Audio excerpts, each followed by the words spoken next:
11 species in genus Espostoa.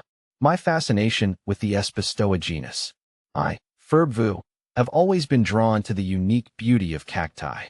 Their resilience, their ability to thrive in harsh conditions, and their striking forms have always captivated me. Among my favorites is the genus Espostoa, belong to the Cactaceae family, native to the Andes Mountains of South America. These majestic plants, with their towering stems and woolly coats, evoke images of ancient civilizations and lost worlds. They stand as sentinels in a landscape of dramatic contrasts, where arid deserts meet soaring peaks. Discovering the diversity of Espostoa. The genus Espostoa comprises around 11 recognized species, each with its own distinct characteristics. Some are covered in dense, white hairs, giving them a woolly or furry appearance, while others have more sparse hair or even appear almost bald. Some species branch profusely, creating a candelabra-like silhouette, while others remain solitary, their tall, columnar stems reaching towards the sky. Here are species within the Espostoa genus. Espostoa launata, Peruvian old man cactus, perhaps the most well-known species. Launata is covered in long, white hairs, giving it a distinctive old man appearance. Espostoa melanostele, black column Espostoa. This species is characterized by its dark, almost black stems, which contrast sharply with its white hairs. Espostoa senilis, similar to launata, this species has a woolly appearance, but its hairs are generally shorter and less dense. See full list at monsteraholic.com. The allure of the woolly cactus. What I find particularly fascinating about Espostoa is the dense, woolly covering that many species possess.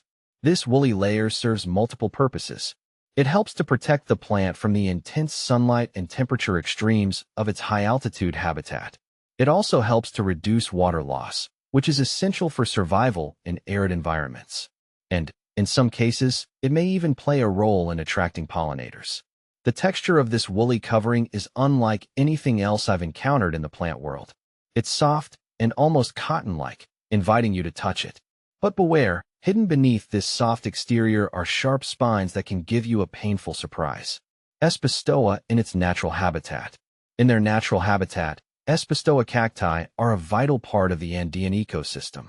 They provide food and shelter for a variety of animals, including birds, bats, and insects. Their fruits, which are fleshy and often brightly colored, are an important food source for many species. Sadly, some Espostoa species are threatened by habitat loss and overcollection. As human populations expand and agricultural activities encroach upon their natural habitat, these cacti are facing an uncertain future. Cultivating Espostoa, a rewarding challenge. Growing Espostoa cacti can be a rewarding experience, but it requires patience and attention to detail. These cacti are adapted to arid conditions and are susceptible to overwatering. They also require well-draining soil and plenty of sunlight. Despite these challenges, I find cultivating Espostoa to be a deeply satisfying endeavor. Watching these slow-growing plants thrive under my care brings me a sense of connection to the natural world and to the ancient cultures that revered these cacti. The enduring appeal of Espostoa.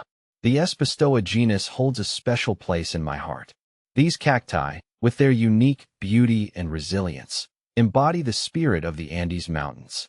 They are a reminder of the power of nature to adapt and thrive in even the most challenging environments. As I continue to explore the world of cacti, I am confident that my fascination with Espostoa will only deepen. These remarkable plants have much to teach us about resilience, adaptation, and the interconnectedness of life.